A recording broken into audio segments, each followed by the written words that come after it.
В эфире передача «Криминальный Якутск», я ее ведущий Айсен Николаев. Сегодня в выпуске. Дитя сухого закона. Полицией задержан предприимчивый мужчина, торгующий с колес. Обещал лимузин и сауну, а привел в отдел полиции. В Якутске группа молодых людей не смогла оплатить счет в ночном клубе.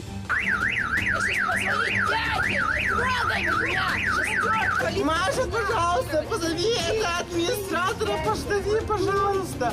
Пришел, увидел и унес. В центре города мужчина утащил с собой терминал для оплаты услуг сотовой связи.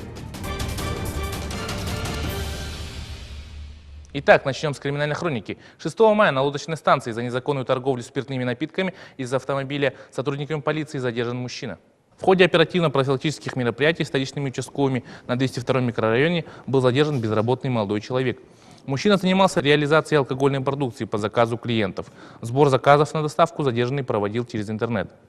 Так называемый бутлегер был доставлен в пункт полиции, где пояснил, что занимался реализацией спиртных напитков на своей автомашине по причине нехватки денег. По данному факту составлен административный протокол. Отметим, что ранее данное лицо по аналогичному правонарушению уже привлекалось к административной ответственности. Вечером 10 мая в одном из увеселительных заведений города Якутска сработала кнопка тревожного вызова. На место незамедлительно прибыл наряд вневедомственной охраны. В вестибюле ночного клуба находилась группа изрядно выпивших молодых людей. Со слов администрации заведения, они отказались платить по счету и стали вести себя вызывающе, не реагируя на стражей порядка. Пьяная молодежь принялась угрожать сотрудникам полиции. На каком основании, скажите? Статью говорите мне.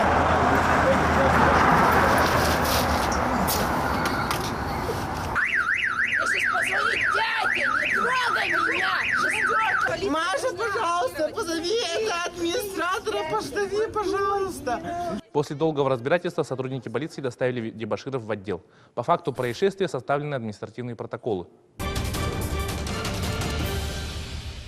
Пришел, увидел и унес. 11 мая в центре города в магазине по улице Ярославского мужчина утащил с собой терминал для оплаты услуг сотовой связи.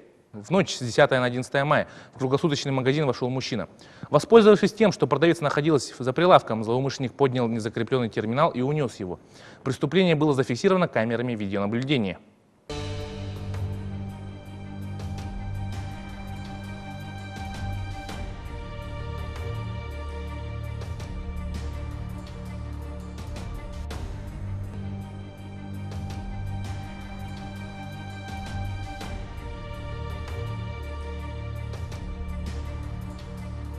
Любую имеющуюся информацию можете предоставить по телефону 45 46 83.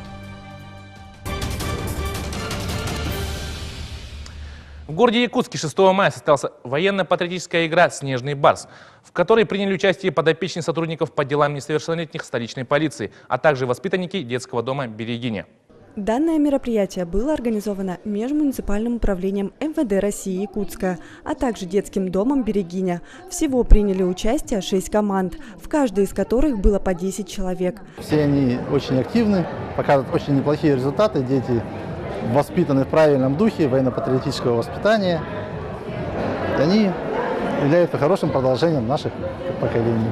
Перед началом военизированных состязаний для ребят с сотрудниками ОМОН была организована выставка оружия, где все желающие могли подержать в руках экспонаты и задать интересующие вопросы. Соревнования прошли по нескольким этапам. Состязания на проверку знаний и умений в медицине. Ребятам нужно было ответить на теоретические вопросы, а также продемонстрировать свои навыки при оказании первой помощи. Разборка и сборка автомата для многих из ребят стала одним из самых интересных состязаний. Девочки наравне с молодыми людьми показывали отличные результаты в обращении с оружием. Также участники показали свою физическую подготовку, умение завязывания различных узлов.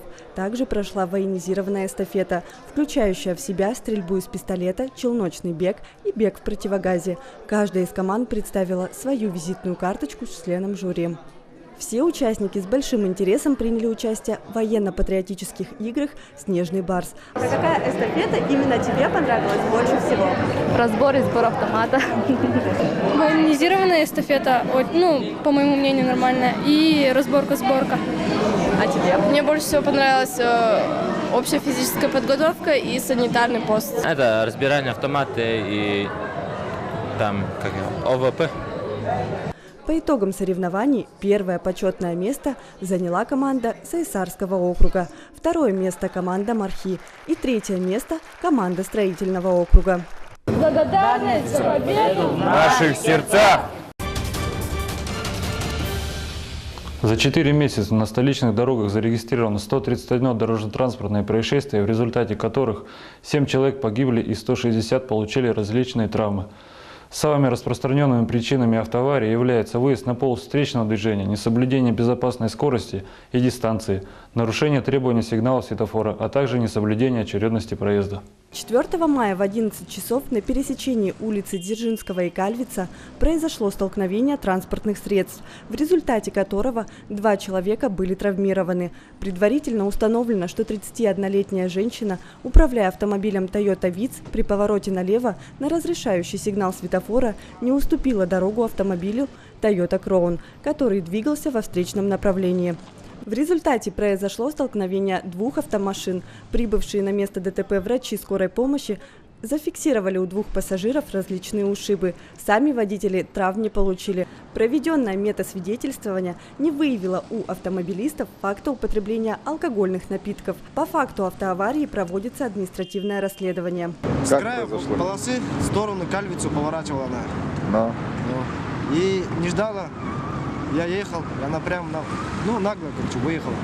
Дзержинского на Кальвицу. Дзержинского на Кальвице заворачивали, да? Сигнал светофора у вас какой горел? Зеленый горел?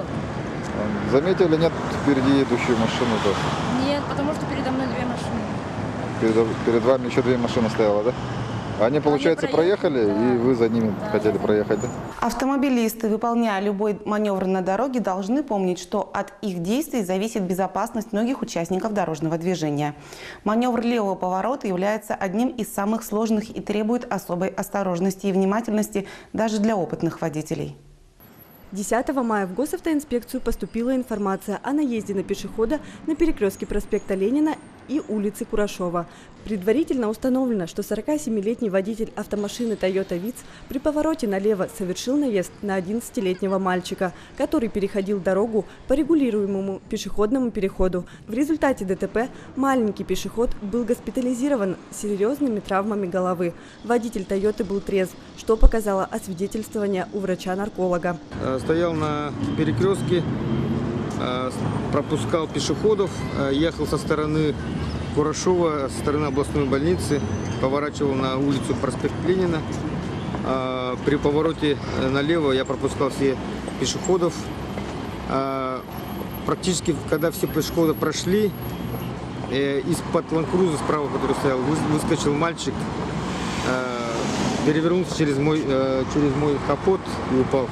Я в последний момент нажал на тормоза, выскочил из машины и помог мальчику встать и посадил в машину. Водителям транспортных средств следует быть максимально внимательными и аккуратными, приближаясь к пешеходным переходам.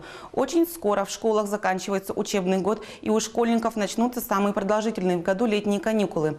Традиционно с середины мая до середины июня ГИБДД проведет профилактическую операцию «Внимание, дети» и уделит особое внимание маленьким пешеходам, пассажирам и велосипедистам. В школах инспекторы ГИБДД проведут классные часы, но наряду с работой госавтоинспекции не менее важны профилактические беседы с родителями. Напомните маленьким участникам дорожного движения о правилах и важности их соблюдения. С недавних пор в Якутске распространилось несколько преступных схем с целью собственного обогащения за счет доверчивых горожан. Пользуясь невнимательностью жертвы, мошенникам удается обманным путем получать денежные средства. Другие ценные вещи только за свой актерский талант. Жертвами подобных преступлений в основном становятся частные лица, которые размещают в интернете объявления о продаже своего имущества. Я купил новый телефон и решил продать старый через интернет.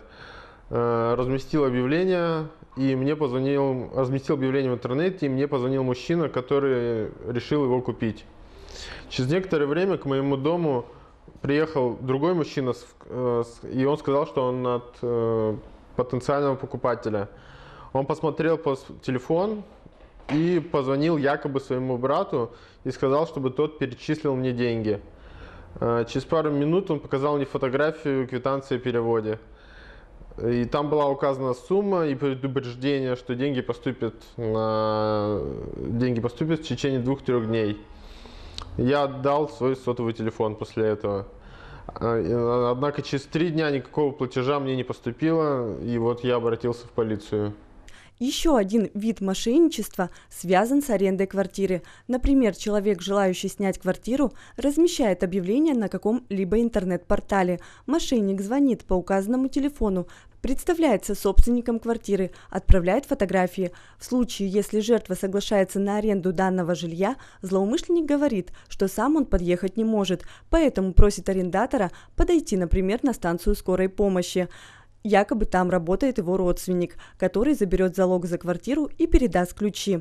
Доверчивый гражданин поддается на уловки мошенников, передает деньги, а в среднем это 20 тысяч рублей, и забирает ключи.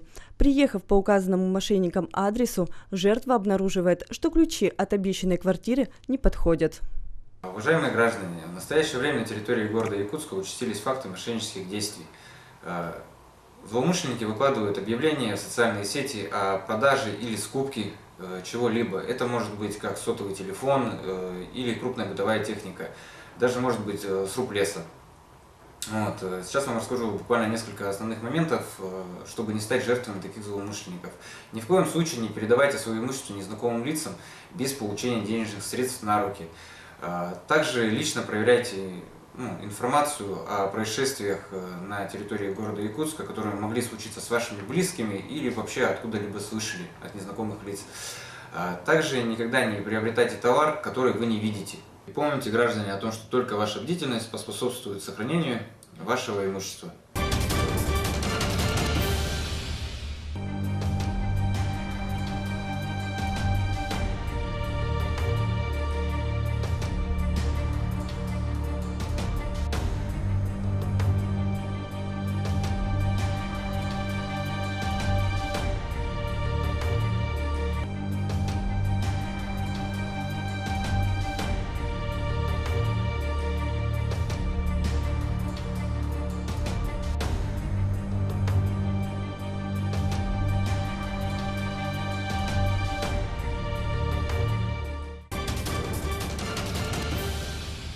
На этом наш выпуск завершен. Всего вам доброго. До новых встреч в эфире.